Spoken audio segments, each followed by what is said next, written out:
اللہ رب العالمین والصلاۃ والسلام علی رسولہ الکریم اما بعد رب اشرح لی صدری ویسر لی امری واحلل عقدۃ من لسانی یفقهوا قولی.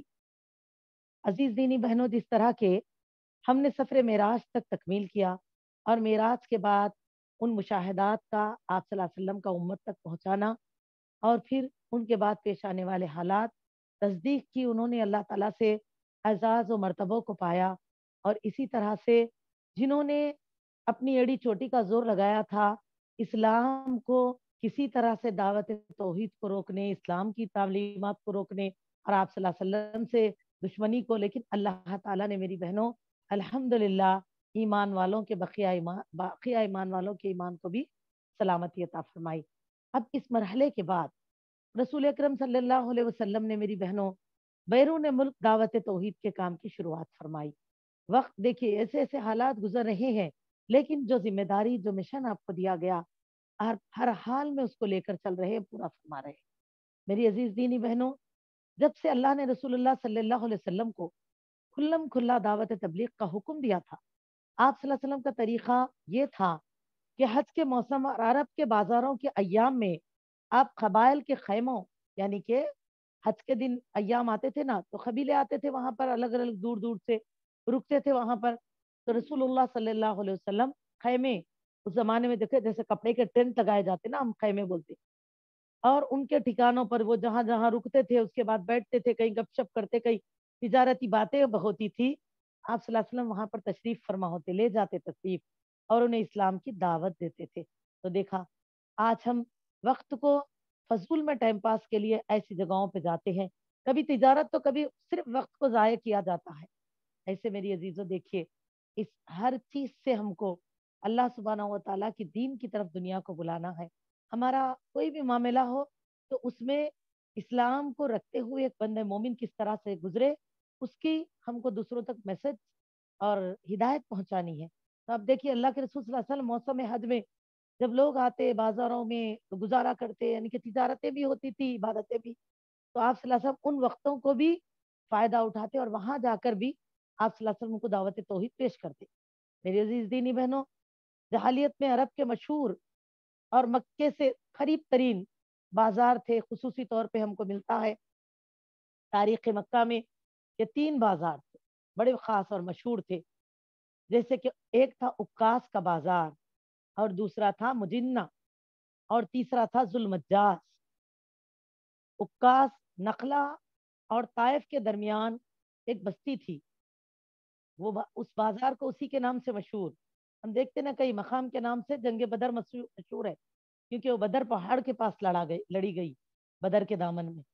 اسی طرح احد کی جنگ کو اسی لیے احد کی جنگ کہا جاتا کیونکہ وہ احد پہاڑ کے ہاں لڑی گئی. تو اس طرح آپ دیکھیے ان آبادیوں میں جو لگنے والے بازار تھے اسی آبادیوں کے نام سے مشہور ہے، بستیوں کے نام سے. تو جہاں پہلی ذوالقدا سے 20 ذوالقدا کے یعنی کہ ذوالقدا تک بازار لگتا تھا، اس کے بعد لوگ وہاں سے یعنی کہ تجارتیں کرتے. تو یہ جیسے آج ہم دیکھتے نا ملک جگہ جگہ کے لوگ اکٹھا ہونا، اپنے اپنے علاقوں کے سامان لا کر ایک طرف بیچنا، پھر یہاں کا لے جا کر دوسری طرف بیچنا. تو یہ تجارتی بازار کا لگانا ابتدا سے رہا ہے، اور ایسے تجارت پر اللہ کی رحمت ہے. تو الحمدللہ زیادہ برکت ہے اللہ کی. تو ماشاءاللہ ایسے تجارتیں یعنی کہ خرید و فروخت سے کوئی منع نہیں ہے، لیکن بس یہ کہ ان میں بےہودگی، فحاشی، برائیاں جو بری جا رہی ہے وہ صحیح نہیں. تو میری عزیزو، آج ہم کیا سوچتے کہ یا تو جاؤ تو ایسے چلے جاؤ کہ بازاروں میں جا کے فیس کسا اتارو، میکبا کر لے کے ایسے پھرو کہ ایسے لگ رہا کہ لوگ نمائش سامانوں، کپڑوں اور خریداری کی چیزوں کی دیکھنے آ رہے ہیں، یا ان خواتین کی جو وہاں جاتے برقعے اتار دیتی ہیں. معاذ اللہ، اللہ الفاظ کی زیادتی کو معاف فرما دے. لیکن آج ہم ایسی چیزوں کو دیکھتے ہیں اور خود بھی جب جاتے ہیں تجارت کے لیے تو جاتے پہلے فیس پیس اتر جاتا، یا جاتے ہی دیکھیے آپ برقعے اتر. تو اس کی ضرورت کیا ہے ہم کو؟ ہم چاہیں تو ان تمام کے ساتھ بھی اپنے پردے میں رہ کر بھی ہم تجارت کر سکتے، ضرورتوں کو پورا کر سکتے اور ہم آ سکتے. لیکن آج آپ دیکھیے ایسی جگہوں کو اتنا بےہودگی سے بھر دیا جا رہا ہے کہ ایک ایمان والے بندوں کے لیے ایسی جگہوں کا مشکل ہو گیا. تو لوگ بولتے کہ یہ چیزوں میں گئے رہے تو ارے جا رہے تو اس میں حصہ ہی لینا پڑے گا، یا نہیں تو کیا ہے پوری طرح بائیکاٹ. تو اگر آپ کو نفع بخش چیزوں کا ملنا ہے تو بازاروں میں آپ تجارت کے لیے نکلیں گے، لیکن اپنے محرم کے ساتھ یا ایسی سہیلیوں کے ساتھ جو کہ احترام رکھتی ہیں، اسلام کا خیال رکھتی ہیں، پابند ہے عبادات کی، وہ اللہ سے ڈرنے والی متقی ہے، ایسوں کے ساتھ جائیں تاکہ اپنی عبادتیں بھی خراب نہ ہو، ہمارا وقت ضائع نہ ہو. کیونکہ فضولیتوں کے ساتھ جائیں گے تو وہ اپنے ساتھ ساتھ ہمارا بھی وقت ضائع کریں گے، پھر بے پردگی، بےہودگی اور چھچوراپن ہوگا. تو ان چیزوں سے بچتے ہوئے تجارت کرنے میں کوئی حرج نہیں. میری عزیزو یہ ہے، دیکھیے لوگ اسلام کے سے ذرا ہدایت دینے کی بات کر دی جائے تو طرح طرح کی باتیں بولتے ہیں، اچھا اب یہی نہیں کرو برے، یہی نہ جاؤ برے. تو فرق جو یہ ہو چکا ہے، اسی لیے تو احتیاط کی تعلیم دی جا رہی ہے. ورنہ اپنے آپ میں احتیاط رکھیے، ہجوم اور یعنی کہ رشوں سے بچتے ہوئے آپ جائیے، اپنی تجارت کریے اور واپس لوٹ آئیے اور پردے کو سنبھالیے اپنے. لیکن آج بھی ہم دیکھ رہے ہیں، افسوس صد افسوس، حیدرآباد میں آج بھی چل ہی تو رہا ہے نمائش گراؤنڈ پہ بہت بڑا نمائش کا میلہ. حالانکہ وہ تجارتی بازار ہے، لوگ جا کر اپنے فائدے کی چیزیں لا سکتے ہیں، لیکن آج اس جگہ کو جس طرح سے میری بہنوں، اور افسوس کی بات تو یہ ہے کہ آج اتنی تعلیمات ترقی کر چکی ہیں، لوگ پڑھ رہے ہیں، گھر گھر علم حاصل کر رہے ہیں، لیکن آج بھی بازاروں کو دیکھنے سے لگتا ہے کہ یہ علم رکھنے والوں کا بازار ہے یا جاہلوں کا. کیونکہ خواتین جس طرح سے وہاں پر پیش ہوتی ہیں، جاتی ہیں، جاتے ہی برقعے اتار دینا، جاتے ہی جو ہے نا بے پردہ ہو جانا. تو ضروری کیا ہے تجارت کے لیے ان چیزوں کی کیا ضرورت ہے؟ کیا ہم پردے میں رہیں گے، برقعے میں رہیں گے، ہم اپنے محرم کے ساتھ رہیں گے، ادب قاعدے سے جائیں گے، تو کیا ہم کوئی ضرورت کی چیز نہیں خرید سکتے؟ اللہ ہم کو ہدایت دے. تو میری عزیزو دیکھیے، اس طرح بازار لگتے تھے اور وہاں پر 20 ذوالقعدہ تک ان بازاروں کو لگایا جاتا، وہاں کے لوگ تجارت کرتے، فائدہ اٹھاتے، یہ بھی وہاں کی چیزوں کو خریدتے ادلے بدلے میں. اور پھر وہاں سے مجنہ، مکہ سے نیچے وادی، یعنی کہ اس طرف میں ایک مقام تھا، اس جگہ پر مجنہ کا مقام تھا، اس جگہ پر آ کر بازار کو لگا لیتے. اس طرح سے جو ہے ان کی تجارتیں ہوتی. اور ایک اور مشہور بازار کیا تھا؟ ذوالمجاز، جبل عرفہ یعنی جبل رحمت کے پیچھے ہے. یہ علاقہ جبل رحمت کے پیچھے تھا. تو جیسے کہ ہم دیکھتے ہیں کہ اس پہاڑ کو، جبل رحمہ کو، تو میری بہنوں وہاں پہلی ذی الحجہ سے 8 ذی الحجہ تک بازار لگتا تھا. یعنی کہ اس طرح وہ لوگ آتے اور تجارت کرتے تھے، دور دور علاقوں کے لوگ. تو اس سے میری بہنوں اس کے بعد لوگ مناسک حج کی ادائیگی کے لیے فارغ ہو جاتے تھے، یعنی کہ ان تمام چیزوں سے فارغ ہو جاتے، پھر اپنے مناسک پورے کرتے. تو میری بہنوں آپ صلی اللہ علیہ وسلم ان قبائل میں بھی دعوت توحید کو پیش کرنے کے لیے وہاں جایا کرتے تھے. تو لہٰذا اگر ہم کہیں دور کا سفر کر رہے ہیں اس طرح سے، اور ہم عبادت بھی کریں، واپسی میں اگر کوئی تجارت بھی کرے، تو آج بھی اس میں ہمارے لیے کوئی منع نہیں ہے. یاد رکھیے لوگ کیا کرتے ہیں، ایسی چیزوں کو بھی آج اسلام کو ایسا بنا دیا گیا، عمل کرنے والوں کے لیے دشواری، بے عملوں کے لیے تو کیا ہو گیا، ایک فیشن ہو گیا ہے، اسلام کو ہنسی مذاق بنا دیتے باہر جا کے. تو میری عزیزوں ایسا بالکل نہیں ہے. دیکھیے لوگ کہتے اکثر سننے میں آتا ہے ایسی باتیں، معاذ اللہ، اللہ الفاظ کی زیادتی کو معاف فرما دے، کہتے کہ ارے انہوں عمرے کو گئے تھے، حج کو گئے تھے، پورا سونا لائے بچی کی شادی کا. اب عمرے کو گئے تھے کہ شاپنگ کو گئے تھے کہ سمجھ میں نہیں، آپ دیکھیں کیا کیا کپڑے لائے. میری بہنوں ہم کو اس پر کامنٹ کرنے کا کوئی حق نہیں ہے. اگر انہوں نے عبادت تقوی کے ساتھ پوری کی، پھر کیونکہ ایک دور کا سفر کیا، وہاں سے کچھ تجارت بھی کر لی، تو اس میں کوئی منع نہیں ہے اور نہ کوئی گناہ ہے. اگر آپ کے دل میں، ہمارے دل میں اخلاص نہ ہو اور ہم صرف حرم کو جائیں، دل پوری رات دن عبادتیں کر رہی، لیکن اس وجہ سے کہ آنے کے بعد لوگ کہے کہ اللہ کیا جانی ماہی بھائی، وہاں بھی گئے تو معلوم ایک لمحہ نہیں ہٹے کرتے، وہیں تھے. تو ہمارے دل میں یہ نیت ہے کہ لوگ میری ایسی تعریف کرنا، میں وہاں جا کے بولنا میں تو نکلی نہیں، میں تو دکان دکھتی تھی، میں کچھ خریدی نہیں، میں اپنی آ کے بڑائیاں بیان کروں، میرے نام کا چرچا ہو، بڑے بڑے نیک ہزار میں ہے بولیں، یہ درست نہیں ہے، یہ صحیح نہیں ہے نیت. اسی لیے اخلاص سے نیت ہونا چاہیے، اور اس کے جاننے والے اللہ ہے. اسی لیے ہم کسی پر کامنٹ نہ کریں اور ان چیزوں سے بچیں. اور یہ کوئی گناہ نہیں ہے، اگر کوئی اپنی ضروریات کی کچھ چیزیں لے کر تجارت کر لے تو کوئی حرج نہیں ہے. لیکن اس کی وجہ سے یہ بھی یاد رکھ لیں کہ پورا وقت بازاروں میں پھر رہیں گے تو عبادت کے لیے، لیکن نماز حرم میں پڑھ رہے، انہوں نے موقع جو ہے طواف وغیرہ کا اس سے فائدہ اٹھا رہے ہیں، بس خالی بازاروں کو پھر رہے، چلے گئے عمرہ کر لیے، اب چلے گئے جدہ کو، یہاں رہ گئے، وہاں رہ گئے، وہاں رہ گئے، 15 دن سے ضائع کرے، پھر نکل کر بہنے 15 دن میں واپس آ گئے. تو 20 گئے کس لیے تھے؟ آپ عبادتوں کے لیے گئے تھے، تو دل بھر عبادتیں کرتے. بہت خوب عبادتیں کرتے، کثرت سے کرتے، وہاں کی ہر نیکی آپ کے لیے زیادہ سے زیادہ اجر رکھنے والی ہے، تو پھر اس نیکیوں کی بہار کو سمیٹتے، تو لہذا اعتدال والا راستہ اختیار کرنا چاہیے۔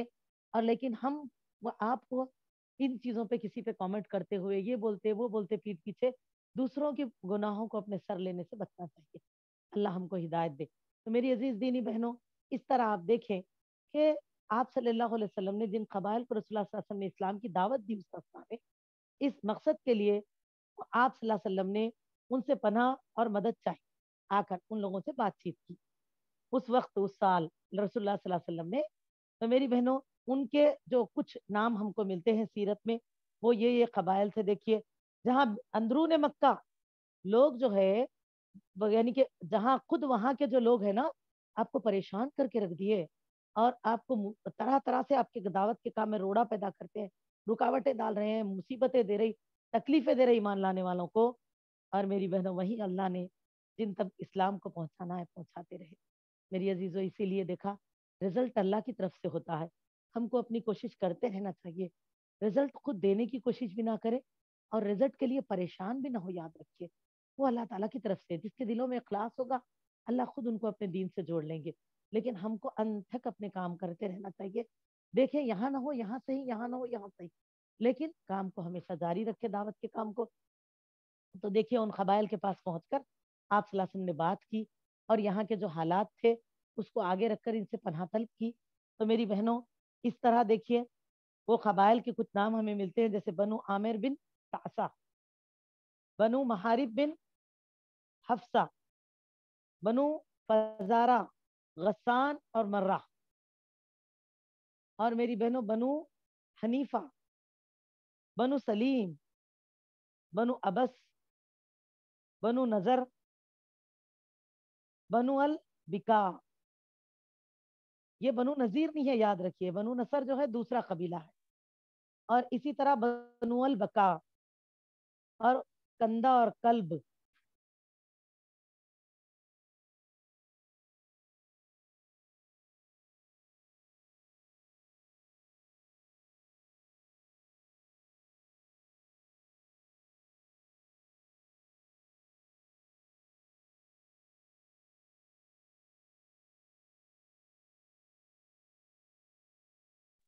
جب نبی اکرم صلی اللہ علیہ وسلم نے ان لوگوں سے جا کر بات کی، تو میری بہنوں ان قبائل کے لوگوں سے اپنی بات کو رکھا رسول اللہ صلی اللہ علیہ وسلم نے۔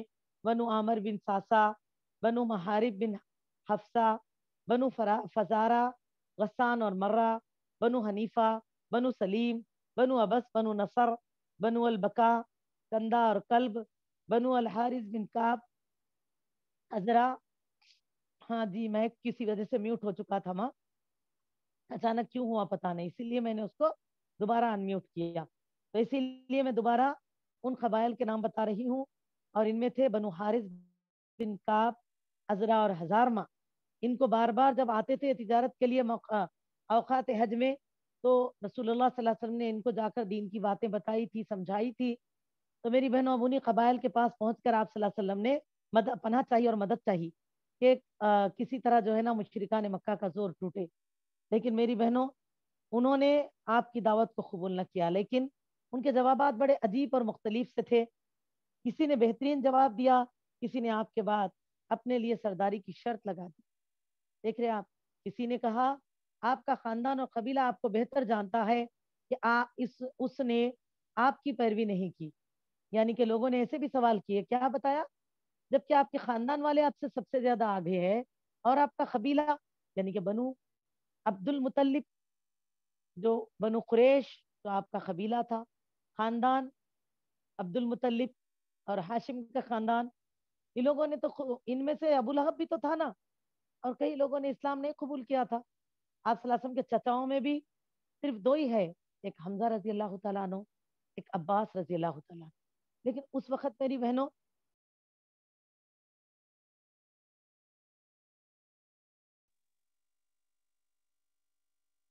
اللہ اکبر، پتہ نہیں کون وہ ہے جو ان کو پتا بھی ہے کہ اس ٹائم میرا پروگرام کا ٹائم ہوتا ہے، لیکن باوجود اس کے جو ہے کوئی بہنیں فون کر رہی ہیں میری بہنوں، کسی کے ہاتھ سے فون آ رہا ہے، اس کی وجہ سے تھوڑا بار بار میوٹ ہوتا جا رہا ہے فون، جبکہ سب کو علم ہے کہ میرا پروگرام کا ٹائم رہتا 3 سے 4 بجے تک۔ اللہ تعالیٰ جو ہے تھوڑا سا بہن کو صبر کا ہدایت عطا فرمائے۔ تو میری بہنوں، اعوذ باللہ من الشیطان الرجیم، بسم اللہ الرحمن الرحیم۔ تو میری دینی بہنوں دیکھیے، نبی صلی اللہ علیہ وسلم جب ان سے بات کرنے گئے، مدد طلب کرنے گئے، تو کسی نے کیا کہا، آپ کے بعد سردار ہمیں بنانا پڑے گا، تو کسی نے انکار ہی کر دیا۔ تو کسی نے کیا کہا، آپ کے خاندان والے جب آپ کو اتنا پہچانتے سمجھتے تو انہوں نے اسلام نہیں قبول کیا، آپ کی دعوت کو کیوں نہیں قبول کیا وہ لوگوں نے؟ تو اس طرح وہ لوگوں کے عجیب عجیب سوالات وہ لوگوں نے کرنا شروع کیے۔ ہاں ہاں، اچھا جی، میں بھی دیکھ لوں گی انشاءاللہ تعالی۔ الحمد للہ، میں چیک کر لیں گے انشاءاللہ ایک مرتبہ کہ کہیں وہ دور تو نہیں ہو چکا جی۔ اب بتائیں کیسا ہے، آواز کیسی آ رہی ہے اب؟ ٹھیک ہے نا؟ سبھی کو آواز اچھی آ رہی ہے ماں؟ جی الحمد للہ۔ تو پھر شروع کریں، آگے سیرت کو لے چلیں۔ الحمد للہ، حاضر من فضل ربی۔ تو میری عزیزو دیکھیے، اسی لیے ہم کو چاہیے اللہ سے، اللہ پہ بھروسہ کریں، اللہ کی مدد طلب کریں اور کام کو لے کر آگے بڑھیں۔ اور جو اللہ والے ہوں گے، نیک ہوں گے، اللہ کے دین والے ہوں گے، اللہ ان کو ہم سے ضرور جوڑ دیں گے، یاد رکھیے۔ اور پھر اللہ کا حکم بھی ہے ایمان والوں کے لیے، وَتَعَاوَنُوا عَلَى الْبِرِّ وَالتَّقْوَىٰ وَلَا تَعَاوَنُوا عَلَى الْإِثْمِ وَالْعُدْوَانِ۔ ایمان والوں نیکی اور تقوی کے کاموں میں ایک دوسرے کا ساتھ دو، اور برائی اور غلط کاموں میں ایک دوسرے کا ساتھ مت دو۔ لیکن آج ہم دیکھتے ہیں کہ ایسے آپسی معاملات ہیں، ہم کو اگر ایسے جوابات ملیں گے کہ اگر ہم کسی کو بولیں کہ چلو ساتھ چلیے ہم یہ کریں گے یا اس معاملے میں ہمارا ساتھ دیجیے، ہم نا امید ہوتے چھوڑ دیتے۔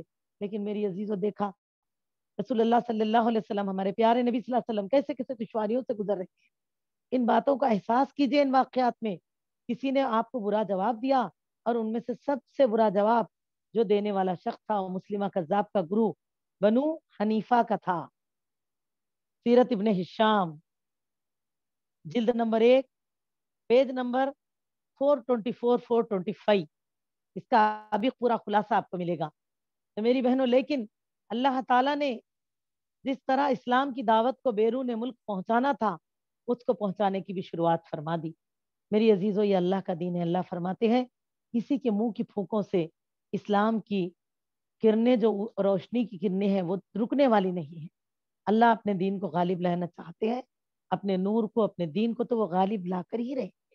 تو اس طرح دیکھیے، اب ایمان کی جو شعائیں مکے سے باہر نکلی، جس زمانے میں اسلامی دعوت مکہ کے اندر مشکل سے مشکل ترین مرحلوں سے گزر رہی تھی، اللہ تعالیٰ نے میری بہنوں اس وقت میں، اسی زمانے میں مکے سے باہر کچھ لوگ ایمان لائے، ایسے اس طرح ان تک اسلام کو پہنچایا، جن میں خصوصی جو ہم کو نام ملتے ہیں۔ آئیے کچھ ایسے صحابہ کے نام جان لیں، جیسے سوید بن سامت رضی اللہ تعالیٰ عنہ۔ حالانکہ ان کے تعلق سے ملتا ہے یہ ایک شاعر تھے، گہری سوچ بوجھ کے حامل، اور یثرب کے باشندے تھے۔ یثرب مدینے کا پہلا نام تھا، تو یہ یثرب کے باشندے تھے، وہیں کے رہنے والے۔ ان کے شرف و شعر گوئی کی وجہ سے انہیں کامل کہا جاتا تھا۔ یہ حج یا عمرے کے لیے مکہ تشریف لائے تھے اس وقت میں۔ رسول اللہ صلی اللہ علیہ وسلم نے انہیں اسلام کی دعوت دی، تو انہوں نے آپ صلی اللہ علیہ وسلم پر حکمت لقمان پیش کی، اس طرح سے کہ آپ صلی اللہ علیہ وسلم نے ان پر قرآن پیش کیا اور وہ مسلمان ہو گئے۔ اب انشاءاللہ ان صحابہ کی سیرتیں جانیں گے جب پورا خلاصہ لیں گے۔ میری بہنوں، کہنے لگے یہ بہترین قول ہے۔ پھر وہ آس کی جنگ سے پہلے اوس و خزرج کے درمیان ایک لڑائی میں شہید بھی ہو گئے یہ صحابی۔ اب میری عزیز دینی بہنوں، اسی طرح آپ دیکھیے دوسرے اور جن مشہور شخصیتوں کے نام آتے ہیں بیرون مکہ، جس طرح کی ان سے دعوت کی شروعات ہوئی۔ ایاز بن معاذ رضی اللہ تعالیٰ عنہ، یہ یثرب کے باشندے تھے، یہ بھی وہیں کے مدینے کی رہنے والے تھے۔ انہی لوگوں نے سب سے پہلے اسلام کو قبول کیا تھا۔ اس طرح میری بہنوں، یہ ایک نوجوان تھے جو سن نبوت کے 11 نبوت کے ابتدا میں اوس کے ایک وفد کے ہمراہ مکہ تشریف لے کر آئے تھے، جو قریش سے خزرج کے خلاف حلف و تعاون چاہتے تھے۔ یعنی کہ وہاں پر یہ تقریباً، یعنی کہ اوس و خزرج آپس میں اکثر ایک دوسرے کے دشمن رہا کرتے تھے.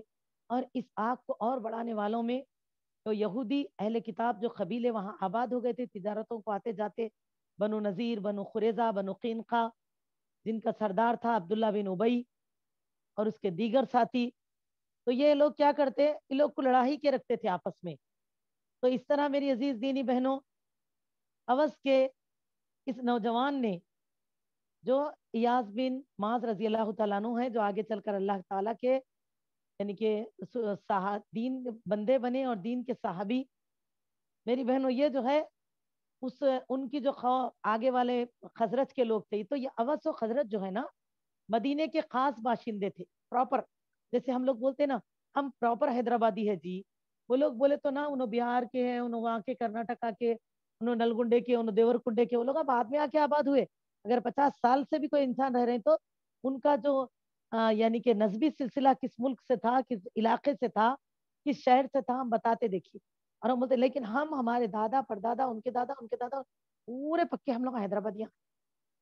میری بہنوں اس طرح مدینے میں جو قبائل تھے خاص مدینے کے، مدینے کا نام اس وقت تک یثرب تھا. نبی صلی اللہ علیہ وسلم کے ہجرت کر کے جانے کے بعد اس شہر کا نام ہوا مدینۃ النبی. مدین کہتے ہیں عربی میں بستی کو. مدینۃ النبی، نبی کا شہر صلی اللہ علیہ وسلم. پھر دھیرے دھیرے وہ مدینہ منورہ کے نام سے مشہور رہا، لیکن اس کا پہلا نام کیا تھا؟ یثرب. حالانکہ مکے کا نام پہلے سے مکہ ہی تھا. تو میری دینی بہنوں، یثرب ہی میں دو قبیلے جو خاص وہاں کے پراپر تھے، وہ اوس خزرج دونوں قبائل، لیکن آپس میں ہمیشہ ایک دوسرے کے دشمن اور خلاف. چھوٹی چھوٹی باتوں میں تلواریں نکال لینا، جان لینے کو آگے بڑھنا، ایک دوسرے سے ذری ذری غلطیوں کو نوٹس کرنا. اور یہ جو تھے نا بنو نذیر، بنو قریظہ، بنو قینقاع، بنو غطفان، یہ جو قبیلے تھے چار، یہ اہل کتاب یعنی یہودیوں کے قبیلے تھے جو وہاں جا کر آباد ہوئے. اور یاد رکھیے منافقین جو ہم پڑھتے ہیں نا سورہ بقرہ رکو نمبر 2 میں تفسیر میں منافقوں کے تعلق سے اللہ فرماتے ہیں اور بعض لوگ یہ ہے جو کہتے ہیں ہم ایمان لائے، لیکن نبی صلی اللہ علیہ وسلم ان کے دلوں میں ایمان نہیں ہے. وہ زبان سے تو کہتے ہیں آپ اللہ کے رسول ہیں، لیکن ان کے دل اس کے لیے نہیں قائل ہے. بلکہ وہ جو ہے نا وہ کہتے ہیں جو ان کے دل میں نہیں ہے وہ جھوٹے ہیں. حالانکہ اللہ گواہی دیتے ہیں آپ اللہ کے رسول ہے، لیکن یہ لوگ جو ہے نا صرف آپ کے دکھاوے کے لیے آپ کے پاس آ کر جھوٹ موٹ کے مسلمان. تو یہ منافقین بولتے ہیں ان کو، دل میں ایک اور زبان پہ ایک رکھنے والے کو منافق بولتے. تو یہ جو تھے منافقین ان میں سے تھے، اہل کتاب میں سے، اوس و خزرج میں سے نہیں تھے، نہ صحابہ میں سے. یہ ضرور ذہن نشین رکھنا میری بہن، یاد رکھیے. تو کیونکہ تھے یہ اسلام کے دشمن، تو یہ لوگ صرف اپنی جان بچا کے مدینے میں رہنے اور دوسرا اپنا مال ٹیکس کی صورت میں ادا نہ ہو، اس کے لیے ان کی جو پلاننگیں تھی سب چوپٹ ہو چکی تھی. جیسے رسول اللہ صلی اللہ علیہ وسلم مدینہ پہنچے، لوگ تمام اس طرف متوجہ ہو گئے. اور آپ کے جانے سے پہلے مسیب بن عمیر رضی اللہ تعالیٰ عنہ نے جو سب سے پہلے دائی بن کر مدینے کی طرف چلے، یثرب کی طرف، رسول اللہ صلی اللہ علیہ وسلم سے پہلے گیا. جب آپ صلی اللہ علیہ وسلم کو روانہ کیا، اس کے بعد جب وقت آیا، اللہ کا حکم آیا، آپ گئے. رسول اللہ صلی اللہ علیہ وسلم تشریف فرما ہوئے. جب تک آپ رکے رہے تو میری بہنوں یہ صحابی نے اتنا ماشاءاللہ دعوت کا کام کیا، اور اسی طرح دیگر اور صحابہ بھی وہاں پہنچتے تو دعوت توحید کے پرچم کو بلند کرنے میں سر دھڑ کی کوشش لگا دیتے، دل و جان لگا دیتے. تو میری بہنوں اس طرح اب ہم دیکھتے ہیں کہ یہ لوگ کیا تھے، یہ اوس و خزرج سچے نیک صحابہ تھے، جس کو ہم یعنی کہ انصار کہتے ہیں، یعنی کہ مددگار اسلام کے. تو مکہ چھوڑ کے جانے والے مہاجر اس لیے کیونکہ انہوں نے ہجرت کی، اللہ کے لیے سب کچھ چھوڑا، ملک چھوڑا، ضرورت پڑنے پہ اپنی آل اولاد بیوی شہ یعنی کہ ہر وہ نعمت چھوڑ کر اللہ کی وہ لوگ اللہ کے لیے چل پڑے. تو میری بہنوں یہاں یہ لوگوں نے اسی طرح اپنی ہر نعمت لگا کر اپنے اللہ کی دی گئی ہر نعمت کو راہ اللہ میں لگا کر اسلام کی اور اپنے ساتھیوں کی مدد کی. اسی لیے ان کو انصار بولتے، جو کیا ہے نصرہ سے ہے روٹ ورڈ، انصار مدد کرنے والے. تو میری عزیز دینی بہنوں یہ تو نیک سچے تھے اللہ کے نیک بندے، لیکن منافقین ان میں سے تھے، اہل کتاب میں سے منافقین تھے. تو میری عزیز دینی بہنوں یہ کیا کرے، جب یہ لوگ اسلام سے پہلے سے وہاں جا کر آباد ہوئے تھے، تو یہ لوگوں کو دیکھ لیا تھا، یہ لوگوں نے، یہ دو بھائی جو ہے نا قبیلے جو ہے آپس میں ہمیشہ لڑے ہوئے رہتے. تو ایک طرف یعنی کہ دو قبیلے، بنو نذیر اور بنو غطفان، اس طرح اوس کے کوئی حلیف بن گئے، بنو قریظہ، بنو قینقاع، خزرج کے کچھ حلیف بن گئے. اب یہ دونوں ایسے دکھاتے قبیلے، یہ دو ان کے سپورٹرز ہو کے، حلیف کے معنی ساتھ دینے والے، سپورٹرز، ہمدردی کرنے والے. لیکن ہمدردی نہیں کرتے تھے وہ لوگ، کیا کرتے تھے الٹا، یہ دو قبیلوں کو ہمیشہ لڑا کے رکھتے. تو لوگوں کی یہ کیا یہ تھی پلاننگ کہ یہ لڑے رہیں گے یہاں کے تو ہماری حکومت ہو جائے گی ان کے اوپر. اور آج بھی آپ دیکھیے میری بہنوں، یہی ان کی نسلوں کی سازشیں ہیں جو چل رہی ہیں. لیکن ایک مسلمان ہے اس چیز کا احساس نہیں کرتے. آج بھی ہم اپنے اختلافات کو اس طرح ظاہر کرتے ہیں اور ایسا ہم معاملہ کرتے ہیں کہ ہم کو احساس بھی نہیں ہوتا کہ ہماری زندگی کا مقصد صرف اپنی زندگی نہیں ہے، اپنا گھر، اپنے بچے، اپنی زندگی ہم جی لیں بس چلے جائیں ایک دن سب کچھ چھوڑ کے، بلکہ ہماری زندگی کا مقصد اللہ تعالیٰ کے دین کی سربلندی ہے، اللہ تعالیٰ کی فرما برداری و عبادت ہے. گھر گھر توحید و قرآن و سنت کو لے کر عام کرنا ہے. تو اس کے لیے ہم کو صبر کو اپنے آپ پر لازم کرنا پڑے گا، اور میری عزیزو حکمت سے کام لے کر چلنا پڑے گا. لیکن اللہ بس ہدایت دے، رحم فرمائے امت محمدیہ پر، جو آج اتنی تعداد میں علم سے سیراب ہو رہی، لیکن عملی زندگیاں، اور اسی طرح جو دور ہے تو وہ دوری ہے، جو قریب ہے انہی میں اسلام چل رہا ہے، تعلیم چل رہی ہے. تو میری عزیزو یہ سب کیا ہے؟ ایک دوسرے کو نیچا دکھانے، ایک دوسرے کو کمتر دکھانے، ایک دوسرے کے پیر کھینچنے کے چکر میں ہے. اس فقول کو رسول اللہ صلی اللہ علیہ وسلم کے مت بھولیے. جب تم اللہ کے بندوں کی مدد میں لگے رہو گے تو اللہ تمہاری مدد میں لگے رہے گا. کما تدین تو دان، جیسا کرو گے ویسا پاؤ گے. جو تم دنیا کو دو گے اللہ تم کو وہ دیں گے. اور میری بہنوں آج مسلمان ایک دوسرے کی ٹانگ کھینچنے، ایک دوسرے کو کیسے گرانا، ایک دوسرے کو کمتر کیسا دکھانا، اس چیز میں لگے ہیں. تو اللہ نے ہم کو دنیا میں ہی ذلیل و رسوا کر دیا. میری بس اسی لیے پلٹے اللہ کی طرف. وَتُعِزُّ مَن تَشَاءُ وَتُذِلُّ مَن تَشَاءُ. جس دنیا میں مقام بنانے کے لیے آج ہم احساس نہیں کر رہے ہمارا کیا مقصد، ہم کو کیا کرنا ہے، ہم کون ہے، ہماری ذمہ داری کیا ہے، ہم کو کیسے جینا ہے، ان حکمتوں کو چھوڑ چکے ہیں. نماز، روزہ، حج، زکوٰۃ کے لیے مسجدیں آباد ہو جاتی ہے، لیکن زندگی کے دیگر معاملات کا حال دیکھ لیجیے. میری بہنوں ہر کوئی دوسرے پر بات ڈالے اس سے بہتر ہے تو اللہ سے دعا گو ہوں، اللہ ہم کو اصلاح کرنے والوں میں پہلا بنا دیجیے. ہر ایک ایسے سوچ لے.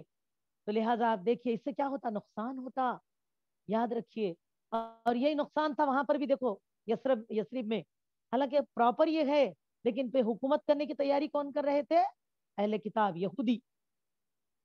حالانکہ جا کے باہر سے وہاں کچھ قبیلے آباد ہیں ان کے، یہ پورے اہم قبیلے ان کے اپنے پراپر اوس و خزرج کے. تو ان باوجود طاقتور، مالدار، اچھے سرسبز و شاداب مقام، لیکن ان کے اوپر یہ سردار بننے کے لیے تیار تھے. اچھی خاصی رسول اللہ صلی اللہ علیہ وسلم کی ہجرت سے پہلے تاج پوشی کی تیاری کر لی تھی. عبداللہ بن ابی منافقوں کے سردار تھے. لیکن میری بہنوں اللہ تعالیٰ تو وہ کرنا ہے نا جو اللہ کو منظور ہے. اللہ فرما چکے وما تشاؤون الا ان یشاء اللہ رب العالمین. اس سرزمین کو تو اللہ تعالیٰ نے اسلام کا دارالحکومت بنانے کے لیے چن لیا تھا، پھر اللہ تعالیٰ اپنے حبیب محمد صلی اللہ علیہ وسلم کے لیے. تو میری عزیزوں پھر اللہ تعالیٰ جو حکم دے دیں، اللہ جس کو مقرر کر دے، کیا کوئی بدل سکتے ہیں بلا؟ اللہم لا مانی لما اعطیت ولا معطی لما منعت ولا ينفع ذا الجد منک الجد. لہٰذا عین وقت پر محمد صلی اللہ علیہ وسلم پہنچے اور اللہ نے محمد صلی اللہ علیہ وسلم کو تاجدار مدینہ بنا دیا. اس شہر کو مدینۃ النبی، مدینہ منورہ کے نام سے اللہ نے مشہور فرما دیا. الحمدللہ. اسی لیے عزیزو پلاننگ کرنے والے نے ہماری زندگی کی مکمل پلاننگ کر لی ہے. اسی لیے یہ نہ سوچو کہ کل کی زندگی کی کیا پلاننگ کریں، بس کل بھی اگر مل جائے تو عبادت اپنی، پھر خدمت اسلام کتنی کریں، کیسی کریں، کیا کریں، کس مرحلے سے چلیں، ہم کو اس چیز کے لیے کام کرنا ہے. اللہ تعالی ہم کو اس کی توفیق دے. اور میری عزیز دینی بہنوں آپ دیکھیے یہ لوگ وہاں آئے تھے کہ ہم کو ہمارے آگے والے قبیلے نے جو پریشان کر رکھا ہے تو ہم کو اس سے آپ لوگوں کا تعاون چاہیے تاکہ ہم ان کا مقابلہ وغیرہ کریں. تو میری عزیز دینی بہنوں رسول اللہ صلی اللہ علیہ وسلم کو جب اس بات کا علم ہوا تو آپ صلی اللہ علیہ وسلم نے ان کے پاس تشریف فرما ہوئے اور انہیں اسلام کی دعوت دی. رسول اللہ صلی اللہ علیہ وسلم ان کے پاس جا کر ان کو اسلام کی دعوت پیش کرتے ہیں اور قرآن کی تلاوت فرمائی. تو میری بہنوں معاذ نے یعنی کہ ایاس بن معاذ رضی اللہ تعالیٰ عنہ نے کہا یہ سب سننے کے بعد واللہ یہ اس سے بہتر ہے جس کے لیے آپ لوگ تشریف لائے ہیں. یعنی اپنے ساتھیوں کی طرف مخاطب ہو کر انہوں نے کیا کہا, یہ اس سے بہتر ہے جس کے لیے آپ لوگ تشریف لائے ہیں, یعنی کہ جس مدد کو آپ مانگنے کے لیے مکہ آئے ہو اس سے بہترین ہے یہ دعوت توحید جو محمد صلی اللہ علیہ وسلم آپ کو پیش کر رہے ہیں. تو میری بہنوں اس پر وفد کے ایک رکن ابو الحسیر نے بتا کی کنکریاں اٹھا کر ایاس کے یعنی کہ ان صحابی کے جو ابھی تلک کے اسلام میں داخل نہ ہوئے تھے ان کے منہ پر دے ماری اور کہا یہ بات چھوڑو, یہاں ہم دوسرے مقصد سے آئے ہیں. دیکھا آپ آج اگر ہم کو کوئی نہیں ٹھیک ہے ہم نہیں آتے, ہم مصروف ہے تو ہم ناراض ہو کے سوچتے کہ اب کیا کام ہوتا جی میں کیا بول سکتی ہوں, لوگ سننے کو نہیں ہے. لیکن میری بہنوں دیکھیے انہوں نے جب سمجھانے کی کوشش کی تو وفد نے انکار کیا, کنکریاں اٹھا کے آپ پر پھینکی اور کہا کہ ہم کوئی اور مقصد سے آئے ہیں. انہی کے ساتھیوں نے کہا ہمارا مقصد کچھ اور ہے تو تم اس طرح مشغول مت ہو جاؤ. میری بہنوں چنانچہ وہ خاموش ہو رہے اس وقت تو, اور یثرب واپس آ کر جلدی ہی ان کی وہ وفات پا گئے. یعنی کہ قبول اسلام کے ساتھ وہ لوٹے اور لیکن باوجود اس کے آپ صلی اللہ علیہ وسلم کی ہجرت سے پہلے وہ انتقال کر چکے. میری بہنوں اس کے بعد یہ آتا ہے کہ وفات کے وقت وہ تحلیل و تکبیر اور حمد و تسبیح کر رہے تھے, اس لیے ان کی قوم کو کوئی شبہ نہیں کہ ان کی وفات اسلام پر ہوئی. سیرت ابن ہشام. میری عزیز دینی بہنوں اور اسی طرح اور ایک صحابی ابو ذر غفاری, انہیں نبی صلی اللہ علیہ وسلم کی بعثت کی اطلاع سوید بن سامت اور ایاز بن معاذ رضی اللہ تعالیٰ عنہ سے ملی تھی. یہ لوگ جب آ کے لوٹے نا تو ان لوگوں نے وہاں تک پہنچائی تو انہوں نے یہ پتہ لگانے کے لیے کہ اپنے بھائی کو مکہ بھیجا کہ جاؤ دیکھو جو بات انہوں نے بتائی, کیونکہ اب یہ لوگ تو نہیں رہے تو پھر یعنی کہ ایک ساتھ ان میں سے یعنی کہ آگے چلنے کے بعد انتقال ہوا ہے لوگ کا, ایک تو شہید ہوئے اور دوسروں کا انتقال ہوا. تو میری بہنوں ابھی تو یہ لوگ جب لوٹ کر آئے انہوں نے یہ سب باتیں بتائی تو انہوں نے کیا کیا, ابو ذر غفاری رضی اللہ تعالیٰ عنہ نے اپنے بھائی کو مکہ بھیجا, جاؤ جا کر تحقیق کر کے آؤ. وہ گئے اور واپس آئے لیکن تسلی نہ کر سکے ان کی. تو میری بہنوں پھر ابو ذر غفاری رضی اللہ تعالیٰ عنہ نے خود سفر کیا اور خود مکے کو پہنچ گئے اور مسجد حرام میں جا کر اترے. تقریباً 1 مہینہ مسجد حرام ہی میں رہے, یعنی کہ خانہ کعبہ میں وہیں پر رہے اور زمزم کا پانی پیتے رہے. یعنی کہ اپنی کھانے پینے کے اسباب میں انہوں نے کیا استعمال کیا, زمزم. اس سے زمزم کی فضیلت اور اہمیت کا احساس کیجیے, جو کھانا اور پانی دونوں کا کام دیتا تھا لیکن جان کے ڈر سے نبی صلی اللہ علیہ وسلم کے متعلق کسی سے پوچھتے نہیں تھے. 1 مہینے تک ہے سب چیزوں کو آبزرو کر رہے ہیں, آپ دیکھ رہے ہیں, تحقیق کر رہے ہیں, سب چیزوں کی معاملات کو غور کر رہے ہیں, لیکن نبی صلی اللہ علیہ وسلم سے کے تعلق سے کسی سے پوچھنے سے گھبرا رہے ہیں. اب کیا کر رہے ہیں, زمزم کے اوپر گزارا کر رہے ہیں. اسی لیے دیکھیے زمزم غذا بھی ہے, زمزم پانی بھی ہے, زمزم صحت بھی ہے, زمزم شفا بھی ہے. زمزم ایک نعمت ہے اللہ کی. تو میری عزیز دینی بہنوں اس طرح وہ گھبراتے گھبراتے وہیں 1 مہینہ گزار چکے. بالآخر ایک دن ایسے ہوتا حضرت علی رضی اللہ تعالیٰ عنہ ان کو اپنے پیچھے پیچھے لے کر گئے, یعنی کہ کسی طرح انہوں نے بات کی تو حضرت علی رضی اللہ تعالیٰ عنہ کو لے کر پیچھے پیچھے نبی صلی اللہ علیہ وسلم تک پہنچے اور رسول اللہ صلی اللہ علیہ وسلم سے لے جا کر ملوا دیا.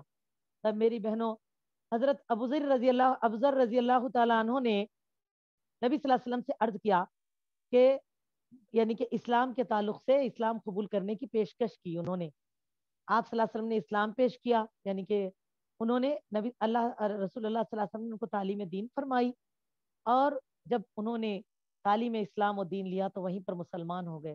سبحان اللہ. دیکھا اللہ تعالیٰ نے جس کو دین پہنچانا ہے ان کو بیرون سے ملا کے پہنچا رہے ہیں. اسی لیے یاد رکھے میری بہنوں, الحمدللہ اللہ کا دین کبھی محتاج نہیں رہا کسی کا. اسی طرح جس طرح اگر آج ہم خاموش ہو جائیں گے تو اللہ کسی سے بھی دین کا کام لے لیں گے, یاد رکھیے. اسی لیے ہم کو چاہیے کہ اپنے عبادتوں کا معاملہ بھی ہم اپنا نقصان کریں گے, یاد رکھیے. اللہ کا کوئی نقصان نہیں، وہ تو سمد و بے نیاز ہے۔ تو لہٰذا آپ دیکھیے اب یہ لوگ دھیرے دھیرے ان تک اسلام پہنچنا شروع ہو چکا ہے۔ اور میری بہنوں، ابو ذر رضی اللہ تعالیٰ عنہ نے اسلام قبول کر لیا اور مسلمان ہو گئے، پھر انہوں نے مسجد حرام میں آ کر اعلان کیا، اور انہوں نے اعلانیہ کہا، اشہد اللہ الہ الا اللہ و اشہد ان محمد عبدہ و رسولہ۔ میری بہنوں، جب یہ اعلان ہوا کہ میں گواہی دیتا ہوں کہ اللہ کے سوا کوئی معبود برحق نہیں، اور میں گواہی دیتا ہوں کہ محمد صلی اللہ علیہ وسلم اللہ کے بندے اور اللہ کے رسول ہیں، تو لوگ تو حیران رہ گئے۔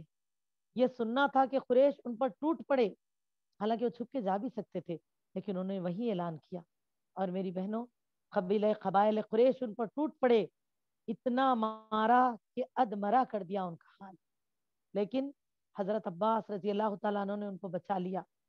دوسرے دن آ کر پھر یہی اعلان کیا، پھر دوسرے دن اسی جگہ جا کر پھر وہ اعلانیہ کہنے لگے، اور قریش نے پھر اتنا ہی مارا کہ آپ کی اور طاقت توڑ دی گئی۔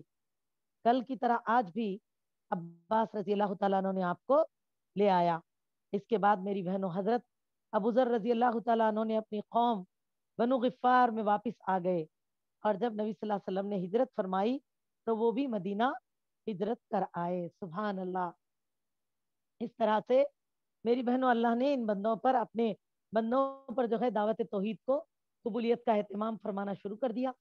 جن تک پہنچانا ہے اللہ پہنچاتے رہے، ان کے دلوں میں اسلام اترنے لگا، اسلام کا پرچم بیرون ملک بلند ہونے لگا۔ اسی میں ہے شمار طفیل بن عمرو ودوسی رضی اللہ تعالیٰ عنہ، یہ بھی ایک شاعر ہے تھے، گہری سوچ بوجھ کے مالک، اور یمن کے قریبی علاقے واقع دوست کے سردار تھے، اسی لیے اسی قبیلے کے حساب سے ان کا نام ہم کو کیا ملتا ہے؟ طفیل بن عمرو دوسی۔ میری بہنوں، یہ سن 11 نبوت میں مکہ تشریف لائے، تو اہل مکہ نے بڑھ کر ان کا استقبال کیا، اور نبی صلی اللہ علیہ وسلم سے اس قدر ڈرایا ان کو۔ خاص لوگ آتے تو پہلے مل جاتے تھے دشمنان اسلام، اور رسول اللہ صلی اللہ علیہ وسلم کے تعلق سے پہلے سمجھا دیتے تھے، اور میری بہنوں انہوں نے ان کو ڈرایا اور اس طرح سمجھا دیا کہ وہ جو ہے نا مسجد یعنی کہ مسجد حرام میں اگر آئیں بھی تو آپ نا اپنے کانوں میں روئی ٹھونس لینا، اور ان کی بات کو نہیں سننا، کہیں آپ کی کوئی بات تمہارے کان میں پڑ جائے گی تو اس سے کیا ہوگا؟ انہوں نے کہا کہ آپ جو ہے یعنی کہ رسول اللہ صلی اللہ علیہ وسلم کی طرف ہو جائیں گے، بھائی وہ تو جادوگر ہے، محمد صلی اللہ علیہ وسلم آپ کو اپنی طرف کا اس طرح نوز باللہ بدنام کرتے تھے۔ تو میری بہنوں، وہ اتنا ڈر گئے کہ مسجد حرام میں اگر کبھی وہ ہوتے اور آپ صلی اللہ علیہ وسلم کی کوئی بات سنائی پڑتی تو فوراً ڈر کے مارے وہ اپنے کانوں میں روئی ٹھونس لیا کرتے۔ ایک مرتبہ رسول اللہ صلی اللہ علیہ وسلم خانے کعبہ کے پاس کھڑے نماز پڑھ رہے تھے، آپ کی آواز ان کے کان میں پڑ ہی گئی، انہوں نے توجہ نہ دی۔ رسول اللہ صلی اللہ علیہ وسلم نماز پڑھنے کے لیے، کیونکہ اس وقت جو ہے ماشاءاللہ 5 وقت نمازیں فرض ہو چکی تھی الحمدللہ، تو میری بہنوں نماز کا اہتمام فرما رہے تھے، تو نماز کے لیے جو تکبیرات بلند ہوتے نا، وہ آواز ان کے کان میں پڑ ہی گئی۔ انہوں نے جو کچھ سنا بہت اچھا محسوس ہوا، کیونکہ پہلے ڈر سے کانوں میں روئی لگا لیتے تھے سننا نہیں بول کے، اب کیا ہوا جیسے سنا تو اتنا پیارا دکھا ان کو آپ صلی اللہ علیہ وسلم کا نماز پڑھنے کا یعنی کہ اہتمام، آواز سن کر قرآن سے دل ہی دل میں یہ کہنے لگے، میں سوچ بوجھ رکھنے والا شاعر ہوں، مجھ سے بھلا برا چھپا نہیں رہ سکتا۔ انہوں نے دل میں سوچا کہ آواز تو اتنی پیاری، تلاوت اتنی اچھی، یہ الفاظ اتنے پیارے، تو میری بہنوں انہوں نے سوچا میں تو صاحب سمجھ ہوں، مجھ سے بھلا برا کیا چھپا رہ سکتا ہے بھلا، پھر کیوں نہ میں نبی صلی اللہ علیہ وسلم کے پاس جاؤں اور ان کی بات سنوں، اگر اچھی ہوئی تو قبول کر لوں گا، اگر بری ہوئی تو نہیں مانوں گا۔ سبحان اللہ، انہوں نے فیصلہ کر لیا کہ جا کر بات کروں گا، ان کے ڈرانے سے کیا میں ڈر جاؤں گا؟ کیا میں نہیں جاؤں گا آپ صلی اللہ علیہ وسلم کے پاس؟ دیکھوں گا تو صحیح وہ کہتے کیا ہے مجھ کو۔ تو میری بہنوں انہوں نے کیا کیا، نبی صلی اللہ علیہ وسلم کے گھر تشریف لائے، تو وہ آپ صلی اللہ علیہ وسلم جب گھر تشریف لے گئے تو وہ بھی پیچھے پیچھے آ گئے، اور گھر کے اندر آ کر آپ صلی اللہ علیہ وسلم سے اپنا واقعہ بیان کیا نبی کریم صلی اللہ علیہ وسلم سے، اور عرض کی کہ آپ اپنا دین پیش کریں۔ انہوں نے نبی صلی اللہ علیہ وسلم کو دین کے تعلق سے پیش کرنے سے مراد کیا ہے، وہ تو اس کے تعلق سے بتائیں، سمجھائیں. یہ ہے دیکھو میری بہنوں، یہ وہ تھے بندے جنہوں نے اسلام کو سمجھا، پھر اپنایا، اپنی جان قربان کر دی. ہم وہ ہے جو ریڈی میڈ پیدا ہو گئے، قدر ہی نہیں ہے. نام اسلام، کام کیا کیا ہوتے نہیں معلوم ہے. اللہ ہدایت دے. میری عزیز دینی بہنوں، کل میں توحید تو پڑھتے ہیں، پھر اسی کو لکھ کر شرک کا پرچم وہی اسی پہ بلند کر دیتے ہیں. یہ حد تو آج یہ ہماری ہے جو پھر پیدا ہوتے ہیں کلمہ کو مسلمانوں کے گھر میں. بتائیے کر کیا رہے ہیں. تو اسی لیے سمجھیں قرآن حدیث کو، جب تک ہم سمجھیں گے نہیں دین کو، اسلام کو ہم نہیں سمجھ سکتے. یاد رکھیے، اب قرآن کو سمجھیں گے تو اسلام کو سمجھیں گے، ہم اللہ تعالیٰ کو سمجھیں گے. میری بہنوں خود اپنے آپ کو سمجھیں گے ہماری حقیقت کیا ہے، تو تب ہمیں احساس ہوگا میری بہنوں ہم سچے مسلمان بنے گی. میری عزیزوں اسی لیے تو دیکھو شیطان نے کس طرح ہمارے وہ وقت میں مشرکان مکہ، کافران مکہ نے شیطان کے اس کام کو سر انجام دیا. آج میری بہنوں ہمارے حالات ایسے ہیں کہ شیطان نے ہمارے دماغوں میں یہ بھوسا بھر دیا ہے کہ قرآن کو ترجمے سے نہیں پڑھ سکتے، قرآن کو سمجھ کے نہیں پڑھنا. ہاں تم قرآن کے پیچھے وقت نہ لگاؤ، اس طرح سے باتیں. ارے کہاں پڑھ سکتے، گناہ گار ہو جاتے، اتنا بھی ہو تو گناہ ہوتا. کئی جگہ تو اس ہمارے ذہنوں میں بھرا ہے کہ نہیں نہیں، اگر سنے تو عمل کرنا پڑتا، عمل نہیں کریں گے تو ڈبل گناہ ہوتا. اللہ اکبر، ڈبل سنگل نہیں، آپ کو گناہ ہوتا ہی ہوتا. یاد رکھ لو، اگر نہیں بھی سنے تو اللہ کو ان نعمتوں کا حساب دینا. اللہ نے کیا فرمایا، یومئذ عن النعیم. تو چھوٹی سے چھوٹی نعمت بولے اللہ تعالیٰ کہیں تو مینشن کرے. اللہ پوچھیں گے تم کو اللہ نے دو آنکھیں کیوں دی، کان کیوں دیے، زبان کیوں دی، دل کیوں دیا؟ صرف اس لیے کہ دنیا کے لیے رکھ لو. بس یہ ایک ایک نعمت کو گنوائیں گے اللہ. یاد رکھیے، اسی لیے آگے بڑھے، سمجھیں. دیکھیے وہ اس طرح آپ صلی اللہ علیہ وسلم پر کے پاس پہنچ کر آپ سے فرمایا کہ مجھے بتائیں دین اسلام کے تعلق سے. آپ صلی اللہ علیہ وسلم نے میری بہنوں اسلام کے تعلق سے آپ کو تعلیم فرمائی اور قرآن کی تلاوت فرمائی. سبحان اللہ، دیکھا دعوت توحید یہ ہے. فإن خیر الحدیث کتاب اللہ وحدی حدی محمد صلی اللہ علیہ وسلم. خیر، ہم کو اللہ کی پہچان، دین کی پہچان دینے والی پہلی خیر کی کتاب قرآن مجید. اس کے بعد کوئی ہے تو محمد صلی اللہ علیہ وسلم کی سیرت طیبہ، یعنی احادیث، جس کو قول فعل اور حسنہ کی صورت، حدیث قدسی کی صورت یہ کہتے ہوئے ہم پڑھتے ہیں. میری عزیزوں اس کے بعد اگر کچھ ہے تو صحابہ کی، تابعین، تبع تابعین، اولیاء اللہ، وہ جو سلف صالحین گزرے. یہاں ملے گا نا ہم کو اسلام، یہاں ملے گا ہمیں دین. لیکن کیا کیا ذرا، آج تو ہم قرآن ہی بازو رکھ دیتے اور قصے کہانیوں پہ پڑے رہتے. تو کیسے صحیح منہج ملے گا، دین ملے گا؟ اسی لیے بھی ادھورے ہی ہو رہے ہیں. اللہ ہدایت دے. اسی لیے پہلی چیز قرآن ہے. محفل ذکر کی شان قرآن ہے. اسی کے ذکر کے لیے تو ہم جڑتے ہیں. یہی تو ہماری پہلی اول ذکر کا اہتمام ہونا چاہیے. تو میری عزیزوں اس طرح آپ دیکھیں، آپ صلی اللہ علیہ وسلم دیکھیے اتنے صحابہ کا سنے نام قرآن پیش کرتے گئے سب کو. میری بہنوں طفیل بن عمرو دوسی نے اسلام قبول کر لیا. یہ اس کو سننے کے بعد حق کی شہادت دی اور عرض کی کہ میری قوم میں میری بات مانی جاتی ہے. انہوں نے بتایا میری یہ پہچان ہے، میری قوم میں ماشاءاللہ میرا یہ مقام ہے. بھائی میں دنیا میں یہ اچھا پہچان رکھتا ہوں مقام، کیونکہ یہ بھی اللہ تعالیٰ کی طرف سے ہوتا ہے. میری بہن یاد رکھیے. تو لہٰذا آپ نے کیا فرمایا کہ اور میں ان کے پاس پلٹ کر جا رہا ہوں اور انہیں اسلام کی دعوت دوں گا. لہٰذا آپ صلی اللہ علیہ وسلم اللہ سے دعا فرمائیں کہ مجھے کوئی یعنی کہ اللہ ان کی مدد فرمائے اور انہیں اسلام کی دعوت دوں. اس طرح سے الحمدللہ انہوں نے، اور یہاں تک کیا آتا ہے رہی سیرت تجلیات نبوت کہ انہوں نے کہا کہ وہ مجھے کوئی نشانی ہو اور انہیں اسلام کی دعوت دوں اگر ایسا کچھ ہو تو میری بہنوں لہٰذا آپ صلی اللہ علیہ وسلم نے دعا فرمائی کہ وہ مجھے، یعنی کہ رسول ان کے لیے دعا فرمائی کہ اللہ تعالیٰ جو ہے کوئی نشانی دے دے آپ کو. تو میری بہنوں آپ نے جب دعا فرمائی، چنانچہ جب وہ اپنی قوم کے پاس پہنچے تو ان کا چہرہ چراغ کی طرح روشن ہو گیا تھا، چمک رہا تھا، نورانی ایک الگ سی کشش دکھنے لگی لوگوں کو.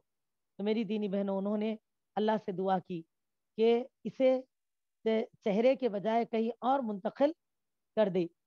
اس نشانی کے لیے آپ نے دعا فرمائی کہ اللہ اس سے چہرے کے بجائے کہیں اور منتقل کر دیا جائے. چنانچہ یہ روشنی ان کے کوڑے میں پلٹ آئی. ان کے کوڑا یعنی کہ وہ جو ہاتھ میں ہوتا تھا نا ہم ہکالنے، جانوروں کو مارنے کرنے کے لیے، کوڑے میں لوٹ آئی. جب وہ اپنی قوم میں پہنچے تو اسے اسلام کی دعوت دی اپنی قوم کو. والد اور بیوی نے اسلام قبول کر لیا مگر قوم نے تاخیر کی، لیکن جب انہوں نے صلح حدیبیہ کے بعد مدینہ ہجرت کی تو ان کے ساتھ ان کی قوم کے 70 یا 80 گھرانوں نے اسلام قبول کیا۔ سبحان اللہ۔ دلائل نبوہ للبحیقی جلد نمبر 2 اور پیج نمبر 362، وسیرت ابن ہشام جلد نمبر 1 اور پیج نمبر 382 اور 385، اور بھی تفسیر سے یہ واقعات ہم کو وہاں مل سکتے ہیں۔ الحمدللہ ضرور پڑھیں۔ اور میری بہنوں، اسی میں ہے شمار سماد ازدی رضی اللہ تعالیٰ عنہ کا۔ یہ یمن کے باشندے اور ازد شنو تھے۔ ازد شنو قبیلے کے ایک فرد تھے، اور چھاڑ پھونک کے ذریعے سے پاگل پن دور کرنا اور جن و شیاطین کو بھگانا ان کا کام تھا۔ اللہ نے کس طرح سے بیرون ملک سے دیگر ادھر ادھر سے صحابہ کے ان کے دلوں میں دین کی طلب جگائی اور ان کو مکے تک پہنچایا، اور اسلام کو کس طرح اللہ نے بیرون ملک عام فرمایا۔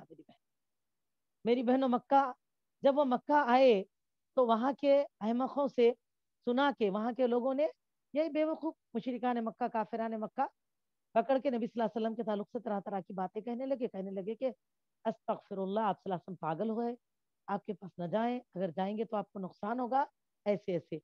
چنانچہ وہ آدمی خود رسول اللہ صلی اللہ علیہ وسلم کے پاس آئے کہ آپ صلی اللہ علیہ وسلم کا علاج دیں گے۔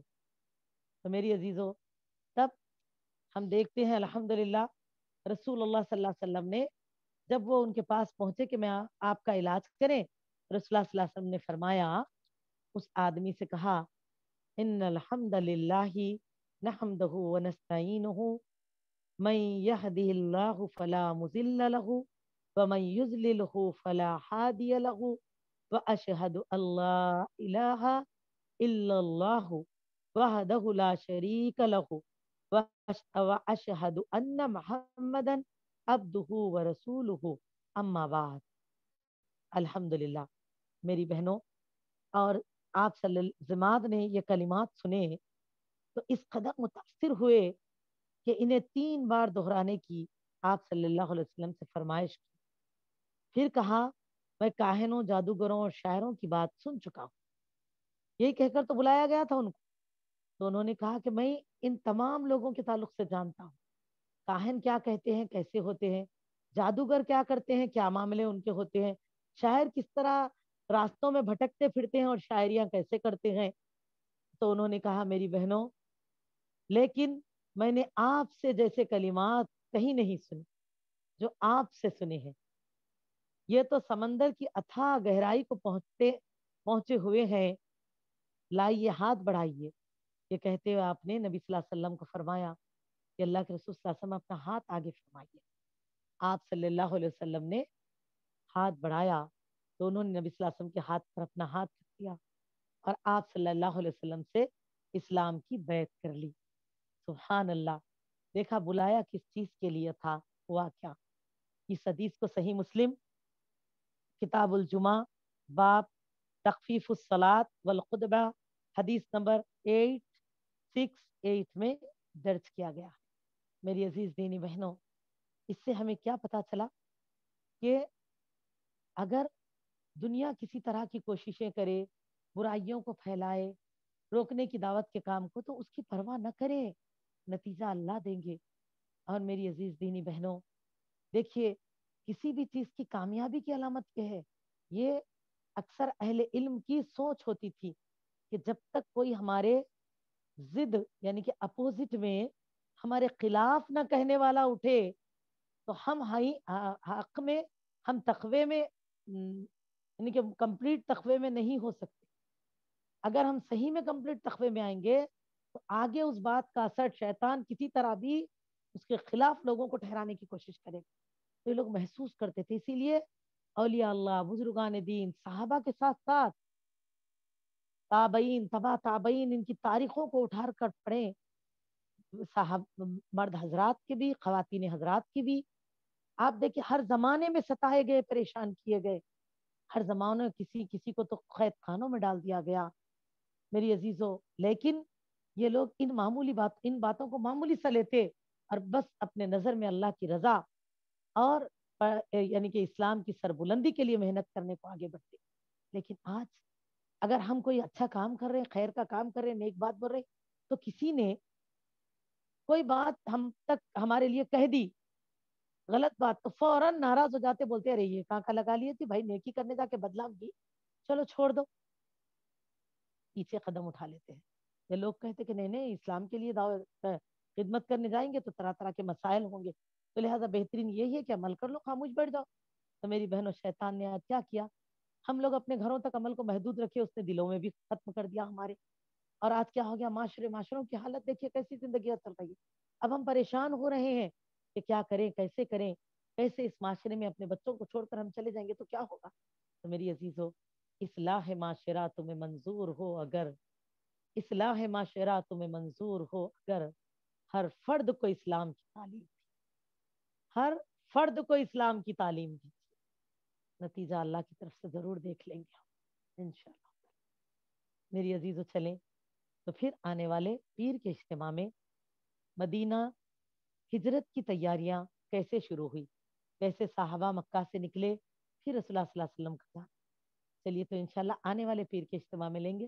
اللہ تعالیٰ سے اس دعا کے ساتھ کہ ربنا تقبل منا انک انت السمیع العلیم، ربنا وتب علینا انک انت التواب الرحیم، اللہم فقہنا فی الدین.